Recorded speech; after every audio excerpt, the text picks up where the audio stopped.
Okay, since I don't fish here much, I was messing around a little bit. I stuck with that spinnerbait way too long. I knew that was kind of big for this lake, but you know, my early success skewed me.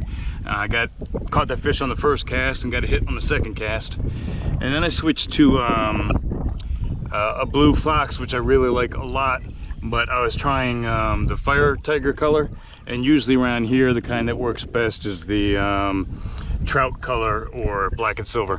But here's the Kelly's worm, and for years I always wondered who the heck would buy these and why would they buy them, because I tried them a couple times and they just never worked, and they snag a lot of stuff because they got exposed hooks, and I always thought it was just a terrible lure, and somebody showed me that he was catching all kind of stuff on it, so I've decided to give him a try. And now that I've finally figured out how and where to use them, this is one of my go-to lures. So now that I have it on, I've been talking a while because I'm trying to work my way back closer to shore.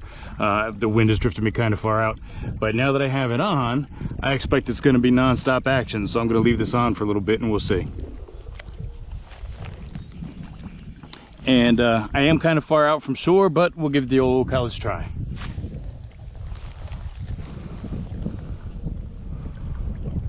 And this one will catch panfish as well as bass, which is another reason that I like it.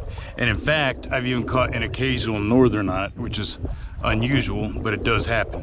Probably not on this size. There's a bigger size that I use when I'm focusing on bigger bass, as opposed to using it in a lake like this, which has a lot of panfish. But I have caught northerns on it also. So I'm just about close enough to shore now to kind of cast along the shore and work the worm along the shore, and that's generally the best way to work this guy. You know, every once in a while you'll find a school out in the middle of nowhere, and you know, there's probably something in the water that I can't see that they're focused on, and that's why they're schooling there. But as far as I could tell, it's in the middle of nowhere, and then you can score big that way too. But for the most part, you know, I just stick close to shore and work this along the shoreline, and usually I catch a bunch of fish. My boat came a little unrigged here. I'm sitting here rigging my boat back up. Okay. All right, yeah, that's close enough to shore. Okay. So, let's see what happens. And this is nice because all I do is toss it out, reel it in slow, and it swirls and twirls coming through the water. And that color I just threw, that purple and white, that's usually the most productive color. Purple and yellow does really well also. It's neck and neck with purple and white. But I've tried a lot of the other colors that just haven't worked with a dang. So I know this guy doesn't really produce that much for me. Then I'll go to my favorite, the flat dog.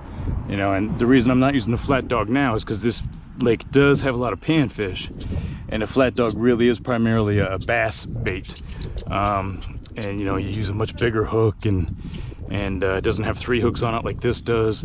So that's why I'm not using it at the moment, because I'm trying to catch, you know, a decent panfish or two as well as bass here.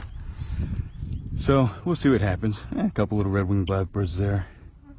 I saw one flying right at me with the sun going down, and so the sun was on the front of its wings, that bright red, and boy, it was like he was shooting little red lasers at me. It was so brilliant and bright. It was really pretty.